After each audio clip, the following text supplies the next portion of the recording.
Hello and welcome to episode 18 of Lessons Learned, where we will be continuing our discussion about Jordan Peterson's Maps of Meaning. I'm Dylan. And I'm Evan. And today, in this episode, right here, right now, Oh boy. Jordan Peterson will argue that since facing the unknown is unavoidable, evil comes from people's inability to face and learn from that unknown. That inability is rooted in cowardice, and such cowardice leads us all to being capable of evil. Let's talk about it.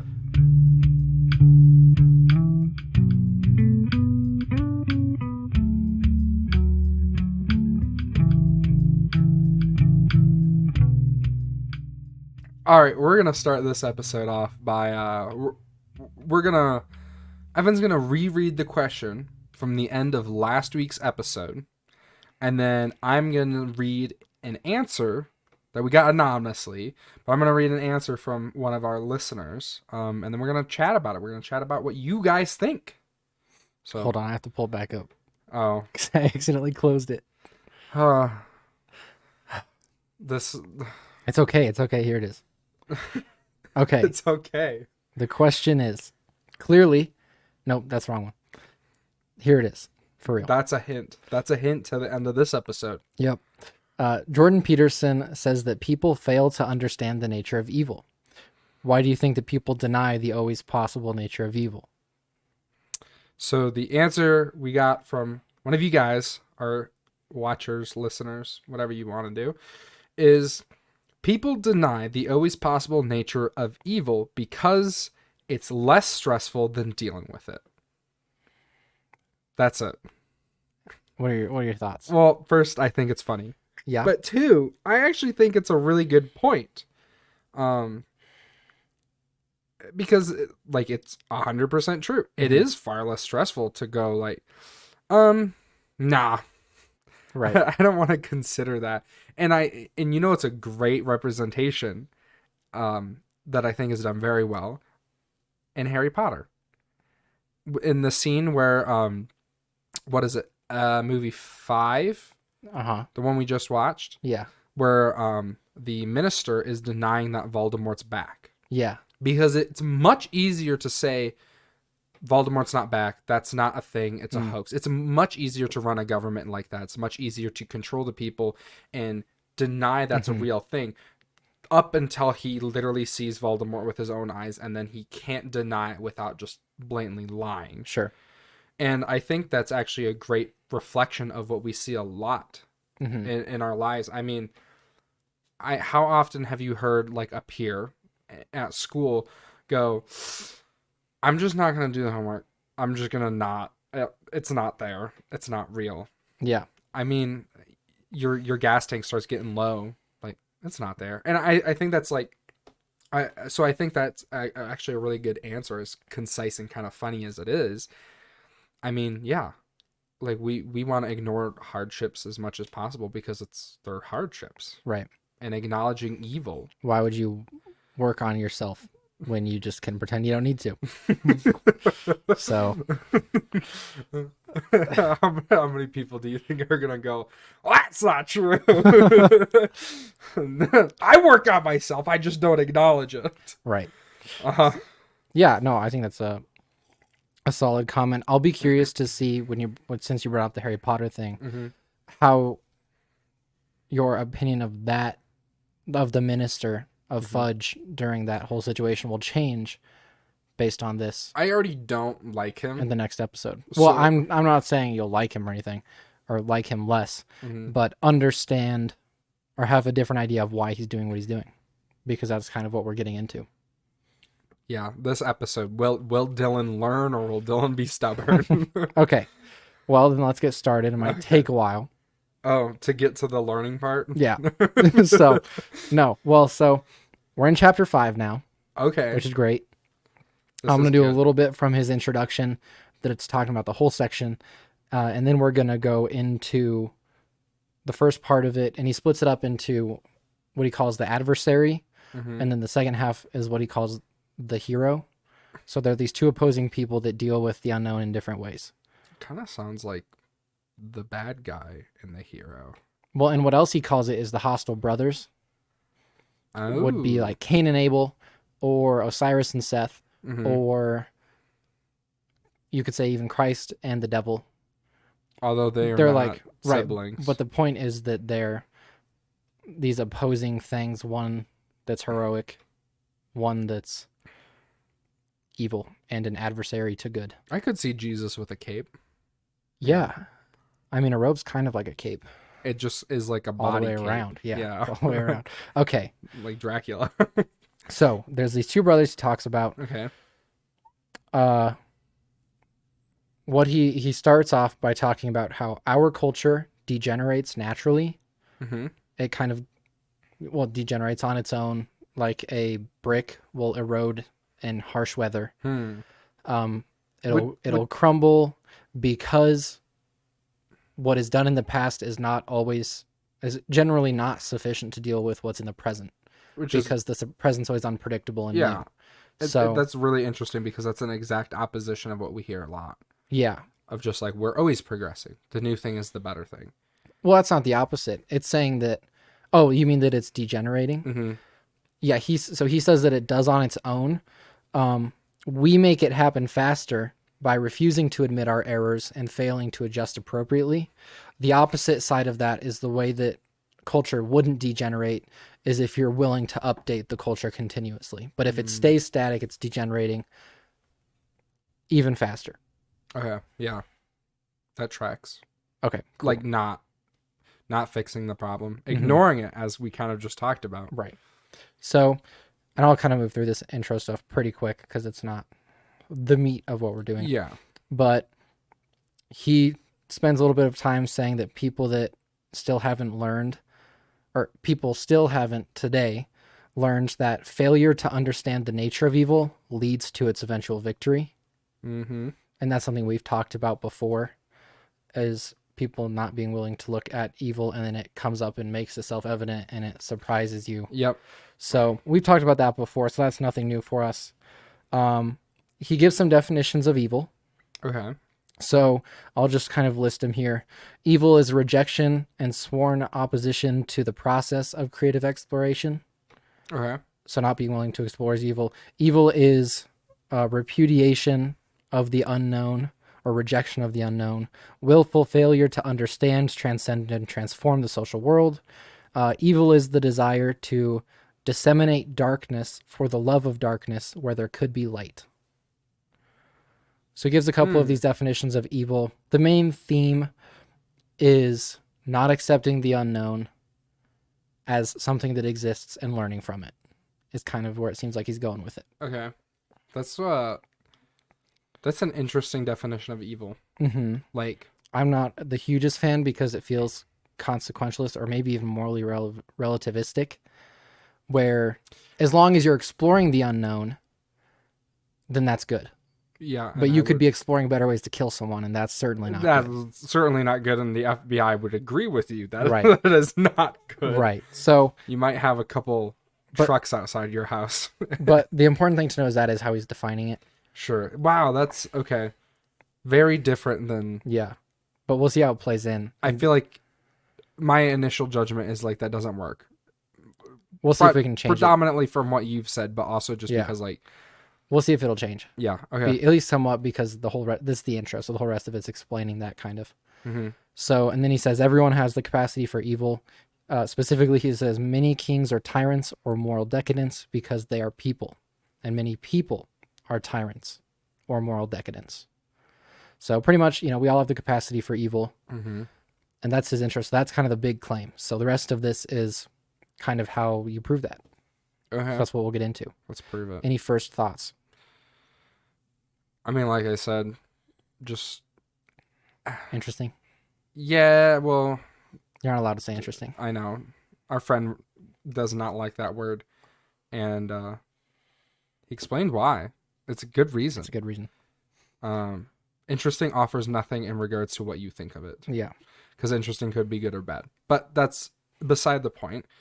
To be more specific, it is... I would almost say in direct opposition of what I thought he was going to define evil as. I mean, like, because you say evil and I think malicious intent or something along those lines, just to give you like a Yeah. snap response answer. So like, I just don't feel like, at least right now, it doesn't feel like it ends up tracking. Like, Voldemort learned all these evil spells.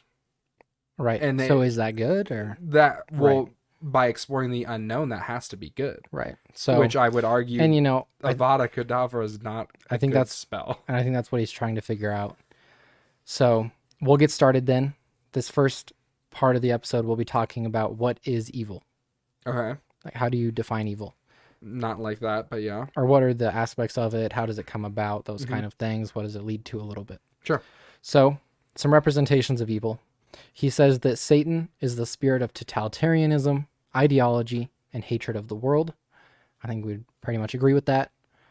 Yeah. As like a spirit, that's what Satan would prefer to have happen, is those things. Yep.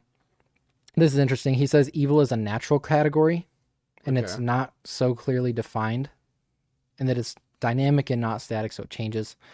He says we don't yet have an explicit model of evil that can be more useful than the mythical devil. So he thinks that spirit of the devil, that person that is the devil, the character, is a more helpful way of understanding evil than any explicit definition we can give. I don't know if I could disagree with it, but I don't know if how he was defining the devil, at least in my eyes, encompasses the evilness that is the devil. And to be clear, he is talking about the Bible devil. Beelzebub. Yes, he is actually talking about how it's been represented in the past. Okay. Was as evil was represented as Satan. And he's like, we don't really have a better way than that to explain it.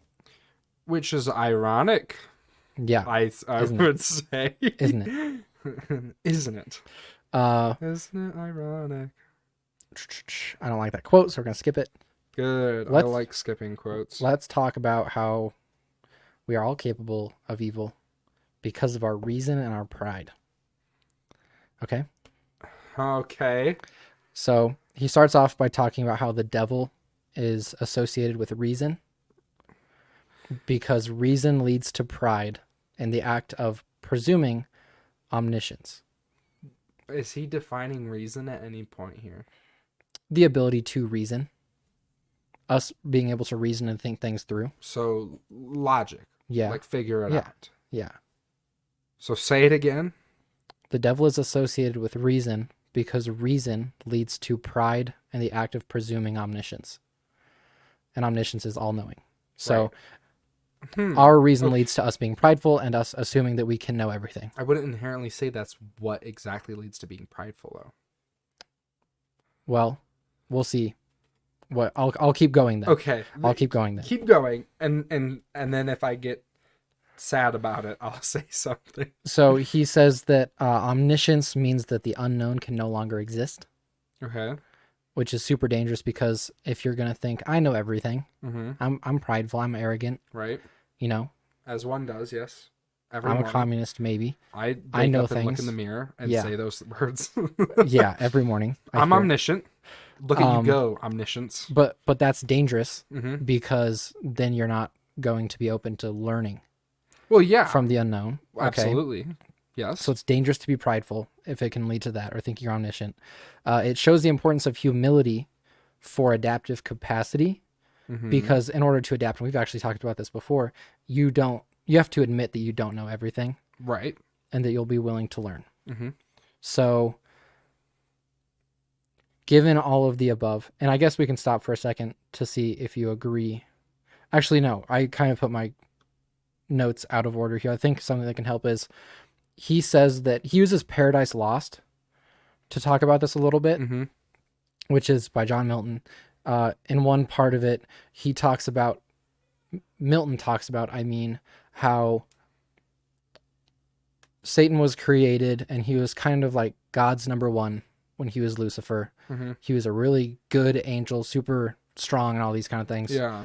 And then Jesus came along and Jesus was put at number one after God. And this is what's happening in Paradise Lost. Yes. Okay. So then Lucifer gets really mad because he's like, I'm the I'm the best one. I'm the right man. Yeah. I should be there. Yeah. Right hand man. Yeah. And so he gets envious, and he's associated with reason in Paradise Lost somewhat. And so he thinks I should be like God because I can be that good. Like, that's my thing. Ironic. So they end up going and like they fight and everything. But what that story says to Peterson is that reason can only serve a secondary role to the heroic adaptive capacity. Because if Satan or Lucifer is reason, Christ is the heroic adaptive capacity. That's what we've talked about before, is that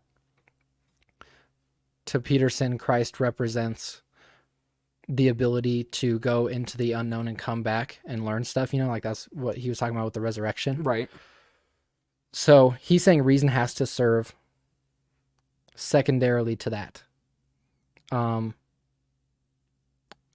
So you can use reason, but if it's your primary thing, it's going to lead to pride if you're not humble and willing to admit that you can learn stuff from the unknown.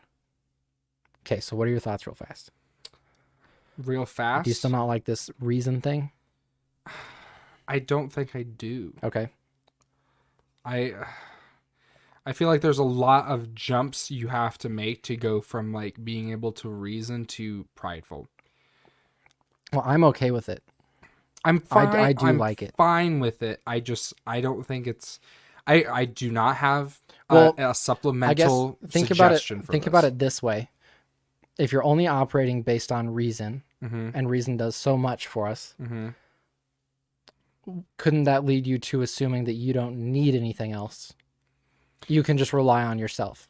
I guess my biggest issue is like reason in of itself, and like relying on reason implies that you are relying on learning from what is not known and using reason to figure that out. That's more experience. That's learning from experience. But what is reason then? Like, what is logic then?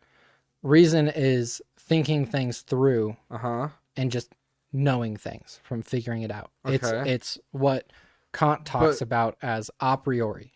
It's before experience, you're thinking stuff through. You don't need to experience it to know it. Right. But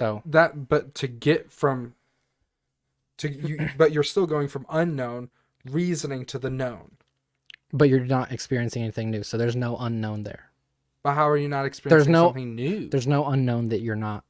There's no unknown that you're learning from through just your reason. You have to be willing to go into the unknown to see new things, to update the way that you see the world instead of reasoning from the way that you see the world right now. To be honest, I just don't follow. Like, I guess you're losing me on how is it not coming from the unknown? Like, so are you saying that like you know something and then you use reason to continue to know that thing? No, because let's just oh man, what can we talk about here? Well, because there's stuff I want to talk about. Okay. A while later. And I'm just asking really dumb questions. Well, it's not dumb. It's just, I guess, circular. I made the connection pretty quick. Sure. Well, it just makes sense to me that reason leads to pride because maybe it's something I've felt before. Is I have to kind of check myself here and there and be like, man, I can reason through a lot. I'm pretty smart. Like, I got this going on. I do that too, but then I also go like, I also just now figured that out. So like, how many people figured that out before me? But the thing is, you still figured it out on your own. Sure. And I mean, if you're someone that's really smart, especially, and your reason can do a lot for you, that's absolutely pride. I guess. Yeah, because you think that, I can do a lot. I don't need other things. But we've had this conversation before about me. Where I was like, well, I can fix my car. What's the difference between me and mechanic? And like, I guess you could say that was pride, and I'm sure at some point I was definitely prideful about it, but how is that not the unknown is my thing. Which part? The part where I didn't know those things that I then figured out through logic and reasoning. No, you can certainly learn stuff, but you still become prideful of your reasoning. Because you can accomplish things of your own mind. I get it. Like, I understand. Okay. I think we live in different presuppositions. Maybe. Or I think we've just experienced it in different ways. I understand though. Like I get it. I just like, and I couldn't say it better. Like I couldn't say it better than how Jordan Peterson is saying it now. Mm-hmm. I just am like, it doesn't feel right. It kind of Okay. feels gross. It's like sand. It's coarse. It gets everywhere. Well, I think you can see it in stuff like communism and stuff. That is being prideful and arrogant, is assuming that you can reason your way to a perfect utopia. Like I see what you're saying. Like I understand what you're saying. That is like prideful. Right. Yeah, in yourself. absolutely. Yeah. Yes. Okay. That's what he's talking about. I'm just going to live there. I'm going to live at the end result. Okay, that's fine. So, we'll talk about some people, once they recognize that they have mortal vulnerabilities, Okay. if they can't accept that fact in like a positive light or be willing to learn, Mm-hmm. if they're just upset about it, they can create philosophies based on resentment Okay. and based on a desire for revenge on life. And he talks about this a little bit more in depth in the thing, but we'll get into it next episode too, when he talks about the 20th century atrocities. Is that's kind of what's happening, is some of these more fascist ideas and stuff are a consequence of their consequence of people wanting like revenge or being resentful about the fact that life can suck. Yeah. So this is his character, the adversary, kind of how they develop. He says they start in pride. They're prideful of themselves and their own capabilities. Mm-hmm. And then they see what other people have because they're so prideful of themselves that they're not learning. So then they end up getting less than other people that are willing to learn. So then they get envy. And then once they see that people have more than them and they can't get that thing because they're not willing to learn from the unknown, then they want revenge.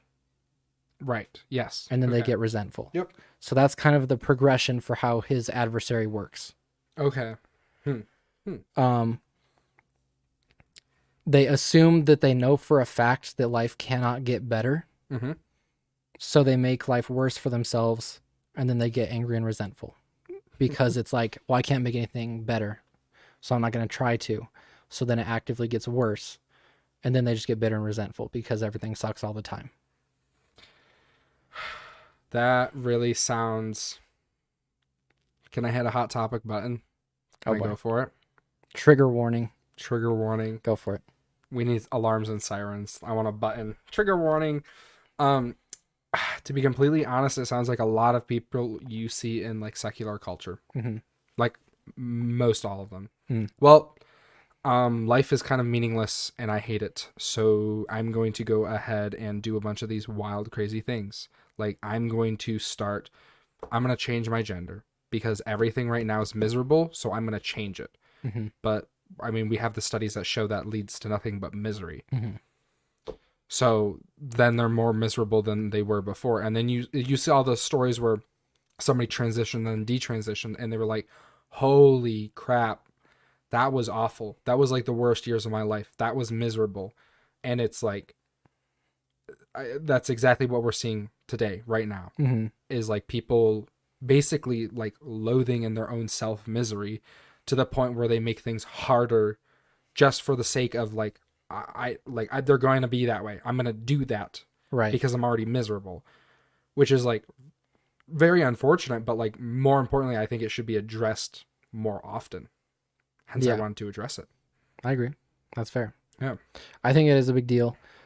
He kind of ends this section by saying that it is voluntary willingness to do what is known to be wrong, despite the capacity to understand and avoid such action, that most particularly characterizes evil. Mm-hmm. So that's kind of, I think it's related to what you were getting at about so many people being like that today, is they can do what they know to be wrong because they think that nothing matters. Yeah. Even if they feel like it's wrong, they can justify it in some way. Yeah. And this comes down to like the problem of like not believing in like this ultimate good, like that there is good, that there should be a moral structure that shouldn't be changed. And because when you start going, well, I can change all the morals I want, and then you start bending things and start twisting things until there isn't a structure. And then the reason the structure was there was to kind of help guide you through your life so you didn't fall into this chaos and abyss of depression and anxiety that you've just created for yourself. Right. And yeah, he thinks that kind of the most evil thing to do is voluntarily doing what you know is wrong. Yeah. Even when you can know it's not. Yeah. So that's kind of where he ends that section. He moves on next. How do we act out this evil? Mm-hmm. So I think I like what he says here. So he talks about cowardice, kind of in the face of the unknown. Mm-hmm. He talks about how adaptation and experiencing the unknown can be terrifying, because obviously it can be scary to experience new stuff. Yeah, absolutely. Especially when you're not ready. Right. When you're just thrown into it. Yeah. That's rough. Yeah. So those who flee from it can be understood sympathetically, because we can all relate to that unknown being scary. He does say that this can lead to a desire for childlike ignorance, to go back to that paradisal state from last episode where you can just kind of pretend like it doesn't matter, or that you don't know about the unknown. You just kind of do whatever and act like it's fine. Yeah. And another way he kind of phrases it is that we reject our capacity for transcendence. And that just means his learning from the unknown and getting better and stuff. We can reject our capacity for transcendence due to the required exposure to the unknown. So having to face new things can kind of just turn people away from trying to be better. Yeah. Well, I mean, we see it a lot, is like you have to want to accept what is happening, or else it's completely pointless. Like, you're not going to be able to walk up to your friend who might really have a problem with alcohol and you really want to try to change that for them, and unless they're willing to accept it, will not accept that reality. Right. And it's unfortunate, and I wish more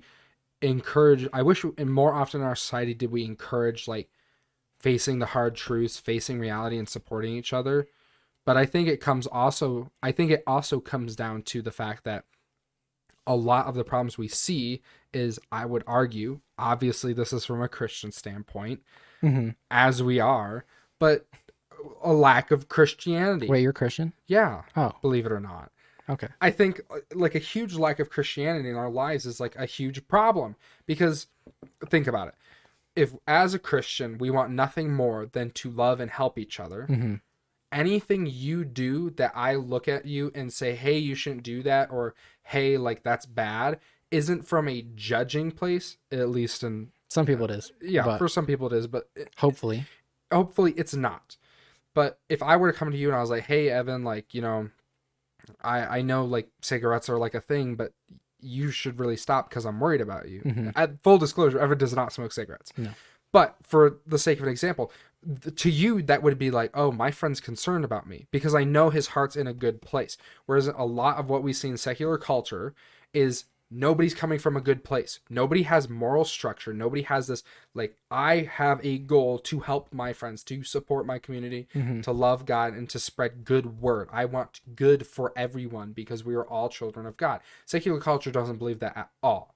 So you could have somebody, and I've been in this situation, where you think you're doing the right thing, and they go, hey, I'm just trying to help you, and you're doing the wrong thing. So then you go, oh, I thought I was, no, that's the wrong thing. So then you end up doing the wrong thing because that's, you thought they were coming from a place of help. So then as you learn and you go, crap, that wasn't right at all. Yeah. Why would you believe the next person? Right. Why? So the fundamental problem we see in society, and I think the thing he's addressing, the problem of like, well, you know, people are susceptible to doing bad things, is because we're not here to support each other. We're here to serve our own greedy necessities in a secular culture. Like our own vices come up all the time. And that's we're not, ridiculous. And a lot of people aren't willing to deal with those in themselves. No, because it's hard. Right. But again, like so you don't want to be a Christian. Fine. You don't want to believe in God. Fine. You don't want to believe in moral structure. Fine. Look at the consequence. Right. I mean, Jordan Peterson did. Well, we will know about that next episode. We will, but he logicked himself to it. I firmly believe Jordan Peterson logicked every which way, shape, or form. It's a good verb. and a brilliant man too. Mm-hmm. So what avenue did he not cross that you think you did? Right. Like, yeah. So that's the extreme end. mm-hmm. Kind of what we'll go over next episode. Let's talk about what we all do right now. We're going to talk about lying. Ooh. So, a lie is a straightforward, voluntary rejection of what is currently known to be true. Mm-hmm. Pretty simple? Yeah. Okay. It's just saying what's not true. Mm-hmm. What's currently known to be true. Yes. I should say. He does admit that there is objective truth, like you can think that your car works, but maybe it doesn't. The objective truth is that it does not work. Yes. So he's clarifying it's what is currently known to be true. He says the liar chooses his own game, sets his own rules, and then cheats. Seems beneficial, right? Because he can win that way. I don't think it's beneficial, but what he says is, well, at first, like the liar does that because it can help them win. Yeah. Right? What he says is, this cheating is failure to grow, to mature. It is rejection of the process of consciousness itself. So you can lie as much as you want. You're not going to be growing at all. Mm-hmm. And he talks about how lying is rewarding short term but dangerous long term. Mm-hmm. He actually calls it the abstract equivalent of running away.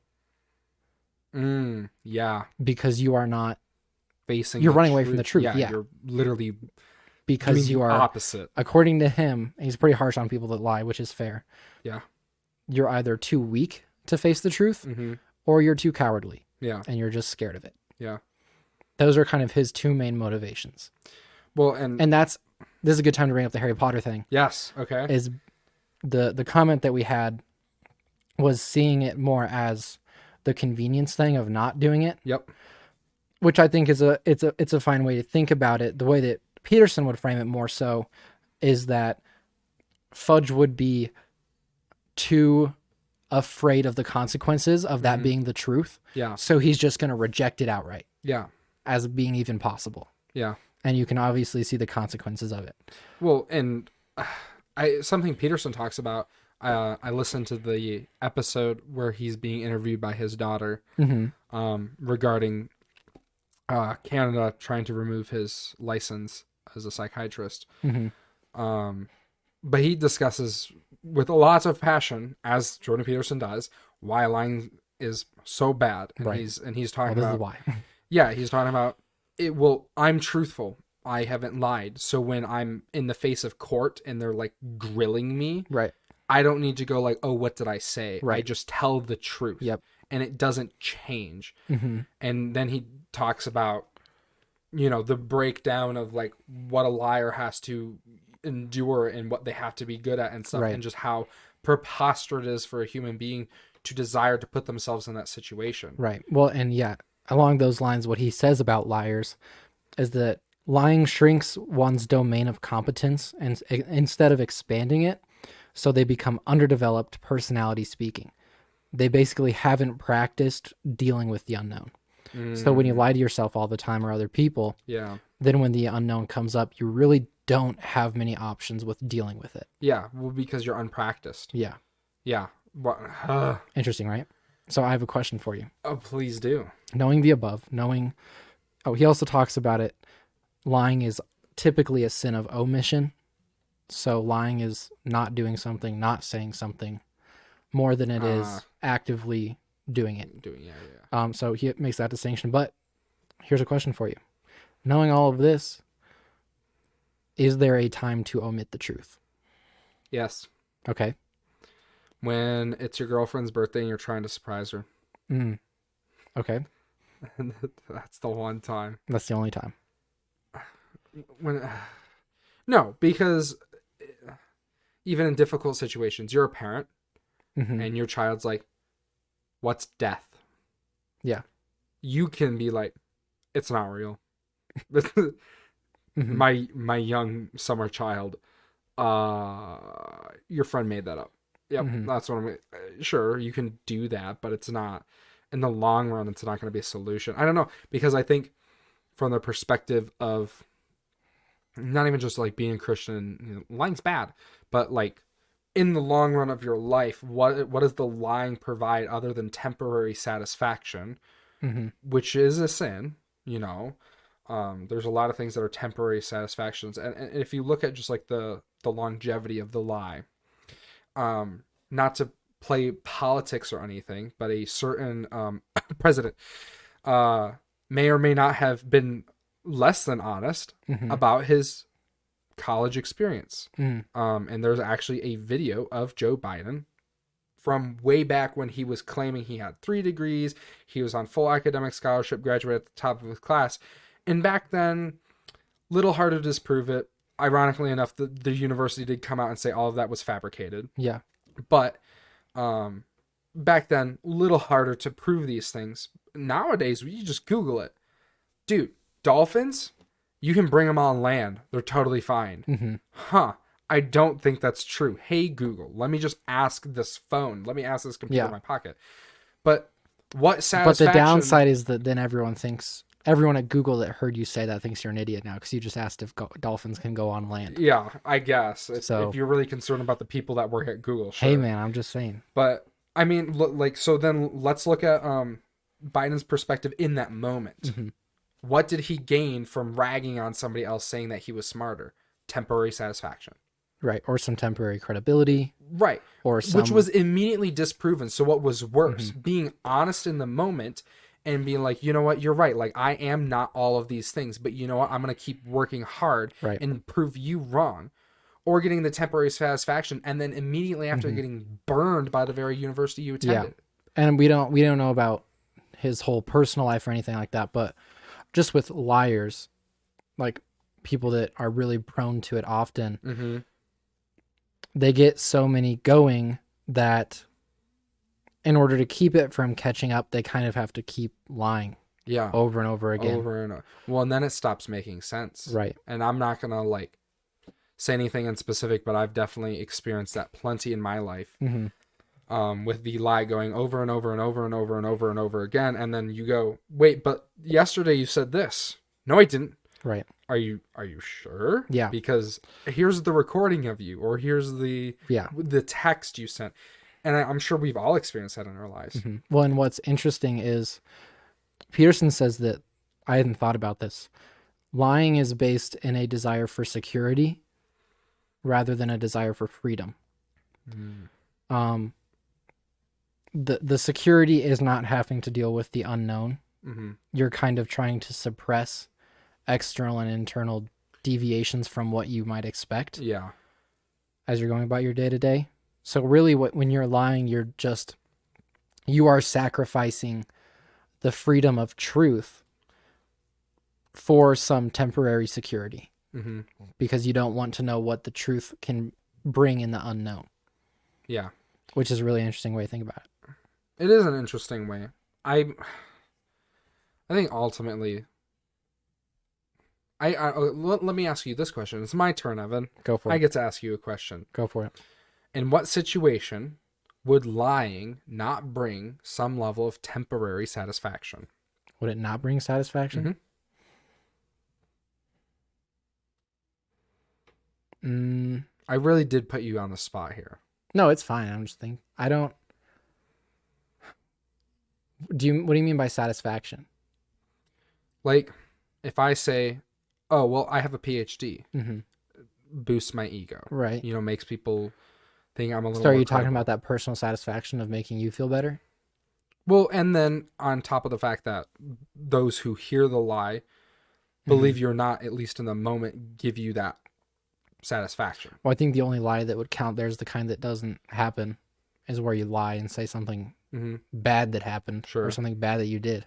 Right, but that's not going to But happen. I've met people that lie about bad things that have happened in their lives because the satisfaction of knowing that everyone thinks they're tough to have endured it. Well, I don't mean something bad that happened in their life. I mean something that you did that was bad. Oh. Like, yeah, I punched my girlfriend the other day. Yeah. Like, no one's going to lie and say that, because I don't think that would be the kind of lie that offers anything, but no one's going to lie. What if you were in the group that thought that was good? There's plenty of guys out there that think that are good. So I feel like the only time you would make that lie, if it was a lie, would be to create satisfaction. So then there probably isn't really a lie that that doesn't give you something. Well, because I mean, even if you're looking at like raising kids, if you lie to them because you don't want to explain it, there's the satisfaction of like, oh, Not they having to are deal with it satisfied. right now. Yep, Yeah. I don't have to deal with it. So I think lying really does at its core break down to a like sinful nature of I want easy satisfaction. Yeah, I agree. And the real danger of it, he gives some really good imagery about this.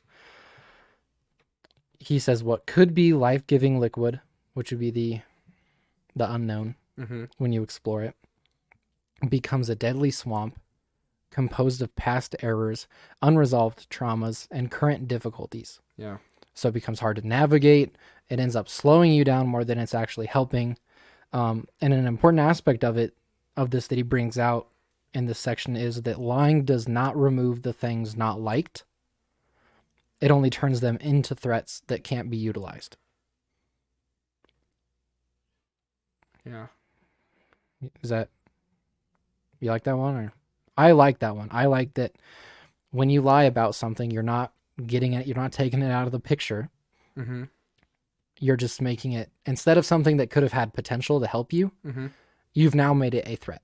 Yeah. You've made that truth a threat. Yeah. So it just gets more and more dangerous the more you do it. You're giving yourself more landmines that you have to navigate. Yeah. Well, I'm as a parent, you lie to your kid. Now in the future, when they ask you again, you have to remember what you said.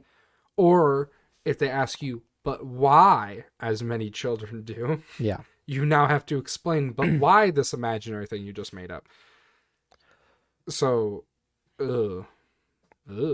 Yeah. So that's our liars. Okay. Now we can kind of answer the question, who is the adversary? The liars.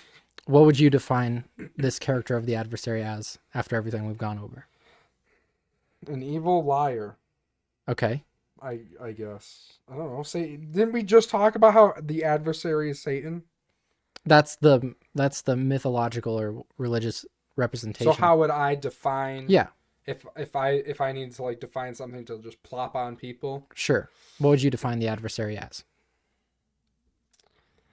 Somebody who willingly and knowingly denies the possibility of the unknown for the sake of satisfaction that is only temporary. I like that. The only thing I would add in is that it usually comes from a place of weakness or cowardice. So. Yes. But yeah, okay, I like that. Yeah. So. Cool. I should write a book. Exactly. Doctor. Write a whole book about it. Doctor, but in parentheses, self-proclaimed. Perfect. Self-proclaimed Dr. Dillon. Hey, if you can identify as a doctor, you're a doctor. All right. You can identify as a lot of things. So, for this spot, he says that heroism, to contrast what we've been going over, heroism is accepting what is not what could be. Say it again. So, heroism is what it is not could be. Oh, sorry. There's two is's right next to each other. Oh. What is not what could be. Okay. What is right now is not what could be. Eventually be. Yes. That's what heroism is. Okay. It's accepting that we don't know everything right now. Yep. Everything is not as good as it could be necessarily. The adversary assumes that they know all. They know it's not going to get better. They know that they know enough about the world that they can just lie their way through it because they're that smart. Yeah. Which is ironic because if you're that smart, why are you lying? Right. If you're right, then why are you being less than honest? So they assume that they know all and that they have conquered the unknown because they got rid of it. Because they're just lying about it. So they just denied it. It's like it's like the unknown is outside of our door. We closed the door. Unknown conquered. And we locked that door. Yeah. And we were like, the key, I melted it. Blowtorch, dude. So that's kind of what it is. And in doing that, they are denying their own vulnerability. Because, if you've gotten rid of the unknown, you think you know all. Obviously, you're not vulnerable to anything. Well, as Alfred says in the Christopher Nolan Batman series, why do we fall? So we can pick ourselves back up. Exactly. And he says, avoiding the unknown, exploring the unknown, weakens the personality because it cannot act in a large number of circumstances successfully. because that's what we talked about earlier. They can't practice anything. Yeah. They can't practice facing the unknown and stuff, so they're not going to be good at it if they need to. So then when they need to, they'll screw themselves over more by lying again. Yeah. So he says, the person who avoids will become more and more likely to avoid in the future because they're not equipping themselves with the strength to face the truth.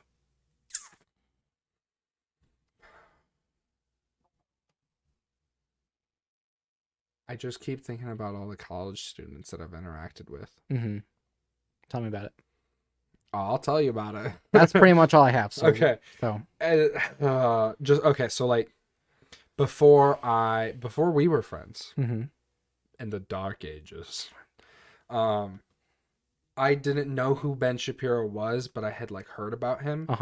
And I was like, oh, I don't really have like a definitive opinion. And the group of people I was hanging out with theater kids. It was more than theater kids, but put you on blast with that one. Maybe.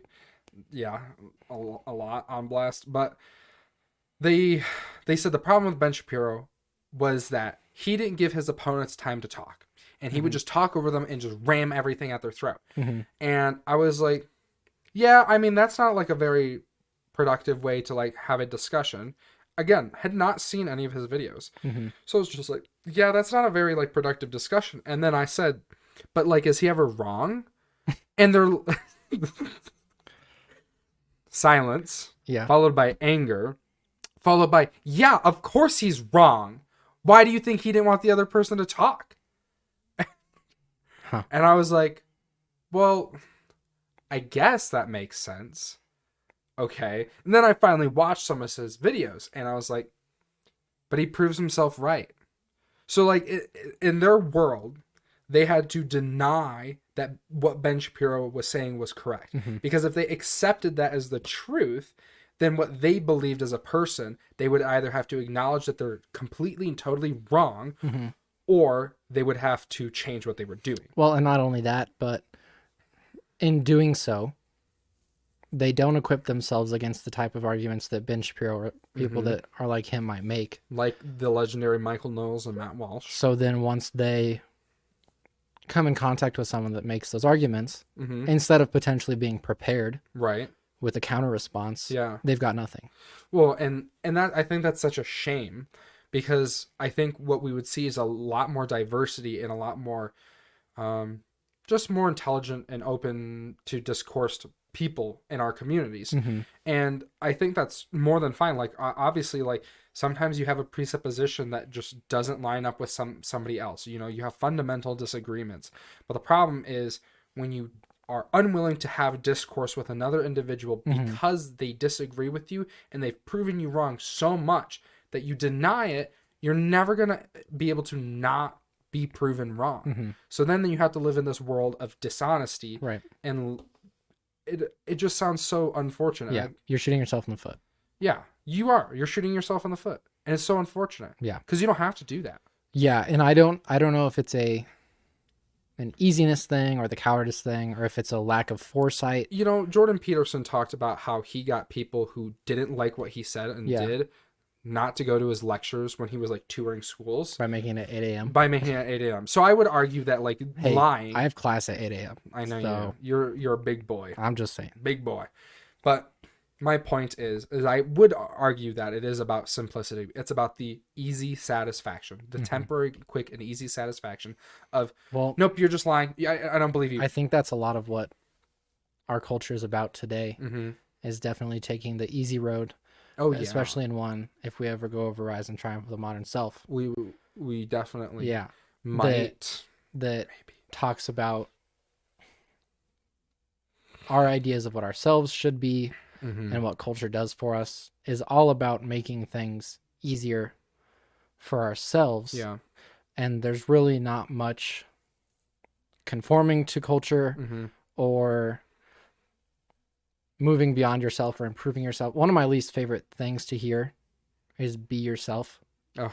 I was thinking about this the other day. Okay. I don't like hearing be yourself. Please elaborate. A 100% better thing to say is make yourself better. Yeah. Because be yourself would imply that there's nothing wrong. There's nothing you have to improve on. Yeah. which is just like false. And you can't prove me wrong. You just can't. There's no way you can prove me wrong, because like, be yourself. Okay, well, at 3 years old, if you tell a 3-year-old be their self and they're not going far. barely read, they're not going far. No, I ultimately, and I'll kind of close with this point.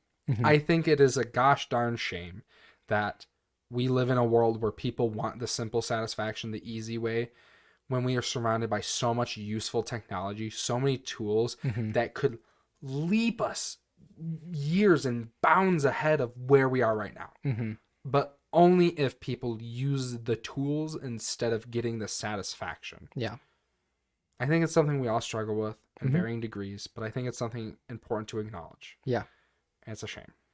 Yeah. So don't lie to yourself, people. Yeah. Don't do that. Don't lie. Period. Well, do you have anything else before I ask our ending question? Don't lie to yourself. Period. Okay. 2 times. That's cool. It was. No, it's fine. Yeah. No, they got to hear it again. It's like Santa when he goes ho ho ho, like he says it 3 3 times. Okay. 3 laughs. Yeah. Okay. Michael Jackson only has 2. Hee hee. What? You're right. I know I'm Technically, right. that's correct. Okay. Let's get this question in. Okay. Clearly, according to Jordan Peterson, we are all capable of evil. Do you think that evil is therefore a part of human nature? Yeah. So that's where we're going to end it. All right. Am I ending it again this week? I really liked how you ended it last week. Okay. So that's your new job. That's fine. I just had to know if that was a thing. This is a verbal, and for some of you, visual contract right here, right now. You are contracted visually and audibly to end these episodes. Okay. Well, I didn't sign anything. Okay. Well, you're verbally signing. Okay. Whatever. You do it. Fine. You end this episode. You're contracted. Well, hey guys, thanks for listening. I hope you enjoyed it. I hope you have a good week. I hope last week was good. Think about it. I hope this week's better. Is evil part of human nature? Do you see it in your life at all? Are you ignoring it? Don't ignore it. Fight against it. Don't lie. Period. Don't lie. 3 Tune in times. next week. See what we've got going on. We'll have maybe an answer to this. Jordan Peterson will have his answer to it, and he's pretty impassioned about it. So get ready for that. Yeah. Thanks for watching. This is Lessons Learned. Bye. Bye.